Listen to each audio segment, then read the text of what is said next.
Bonjour, cette vidéo illustre les propositions d'éco-village imaginées par des étudiants ayant suivi une unité d'enseignement interdisciplinaire intitulée Nature, Humain, Paysage, proposée dans le Master 2 AEP, c'est-à-dire Approche écologique du paysage.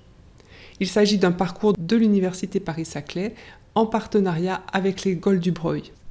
Quelques mots sur le parcours Approche écologique du paysage. C'est une formation en apprentissage, ou on dit également par alternance, où les étudiants suivent pour partie des cours et sont pour partie en tant qu'apprentis dans une entreprise ou toute autre organisation professionnelle. La proposition faite aux étudiants était ici de conceptualiser un projet d'éco-village en utilisant et combinant différentes approches et connaissances. Précisons que ce thème d'éco-village n'a pas été traité en cours, les étudiants avaient donc à découvrir et ou à approfondir par eux-mêmes ce que pouvait être un éco-village, et pour détailler ce projet, il s'agissait de considérer à la fois leurs connaissances scientifiques écologiques, couplées à d'autres connaissances issues d'autres disciplines, ainsi que de faire appel à leur part sensible qui est parfois plus sollicitée dans certaines disciplines, comme le paysagisme, qu'en écologie scientifique par exemple. Un des objectifs est, à travers ce travail, de s'entraîner à combiner donc tous ces aspects pour servir un même projet ayant du sens pour ses auteurs. Un autre objectif de ce travail était d'observer lors de l'élaboration du projet comment les points de vue écologues, paysagistes, urbanistes, architectes, etc.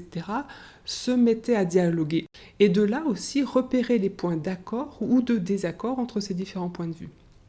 Et s'il y a des accords entre ces points de vue, est-ce que le conflit peut se résoudre? Est-ce que des négociations entre ces points de vue se mettent en place?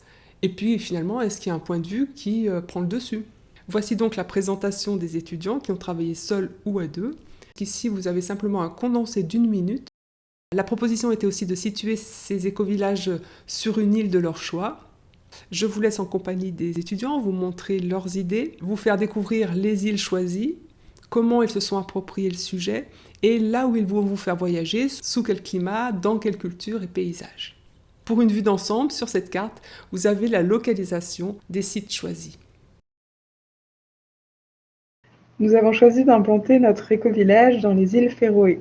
Situées dans l'océan Atlantique, entre l'Écosse, l'Islande et la Norvège, nous sommes installés à Saxund, un petit village au bord d'un fjord au nord-ouest de l'île de Streymoy, l'île la plus grande des îles Féroé.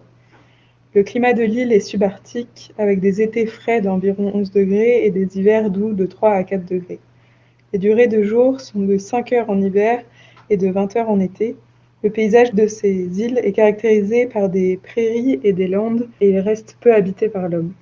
Nous nous sommes demandé dans cet exercice comment limiter l'impact d'un village de 80 personnes sur le paysage tout en permettant leur autonomie dans un climat difficile. L'autonomie de l'éco-village dépend de ces conditions qui sont extrêmes. Nous avons réfléchi sur différents aspects pour cet éco-village, les matériaux de construction, l'énergie, les ressources, l'eau et les eaux usées. Donc pour ce qui est des matériaux de construction, on a décidé de construire avec du basalte puisque l'île est une île volcanique, le bois et la pierre pour respecter l'architecture traditionnelle. Pour ce qui est de l'énergie, on a plutôt voulu mettre en place une géothermie pour générer de la chaleur ou de l'électricité. Pour les ressources alimentaires, la problématique étant le climat, on a pensé à des serres chauffées par géothermie tout en réfléchissant à un moyen de s'adapter au cycle avec la luminosité pour les différentes plantes. Pour l'eau, on a pensé à récupérer les eaux de pluie, et pour le rejet des eaux usées, on a pensé à des assainissements par service écosystémique sur différents bassins avec un rejet dans le système hydrographique de ces eaux épurées. Nous allons vous présenter notre éco-village Runesansu, qui se signifie par le mot renaissance en français, sur l'île d'Ashijoshima au Japon. Pour commencer, l'île d'Ashijoshima, c'est une île volcanique japonaise qui se situe dans la mer des Philippines. Au niveau historique, durant la période Edo, cette île a été considérée comme étant une colonie pénale. Et donc ça a été une île d'exil où les condamnés ainsi que les criminels étaient exilés, et on les utilisait comme main-d'œuvre gratuite dans des travaux manuels.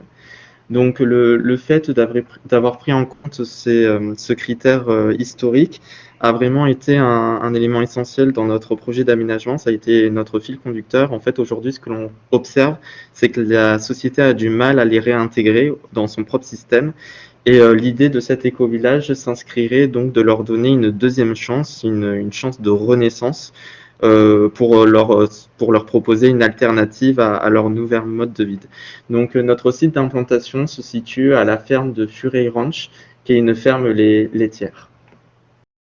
À gauche, la vue actuelle et à droite, la vue projetée de l'éco-village. Donc le village vise l'autonomie alimentaire et énergétique et donc plusieurs zones se dessinent sur le plan. Donc la zone centrale qui est habitée avec du bâti traditionnel sur pilotis et bâtiments en commun pour l'alimentation, pour les services communs.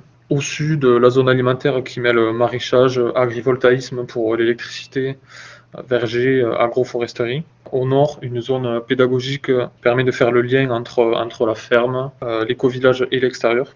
Et plus à droite, prairie, où des arbres fourragers ont été plantés pour compenser la perte d'espace de pâturage. Mon éco-village s'appelle Seulmore. Il se situe sur l'île de Man, qui se trouve au centre des îles britanniques. Et nous, j'ai situé l'éco-village sur l'une des berges d'un lac de barrage, le Sulby Reservoir. Le village est habité de 81 personnes, dont 58 résidents permanents. Et ces résidents se sont donnés pour mission de sauvegarder et protéger les landes de bruyère qui se trouvent au-dessus de l'endroit où ils se sont établis.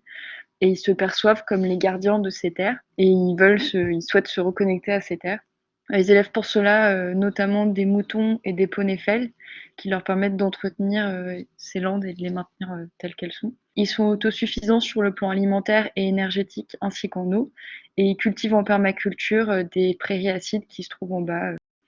C'est un éco-village qui est ouvert à tous, qui fonctionne sur des principes de mutualisation de nombreux biens, comme des outils de bricolage ou du matériel électroménager. Ils valorisent les ressources locales et les déchets, ils font beaucoup de récup, notamment pour leurs habitations.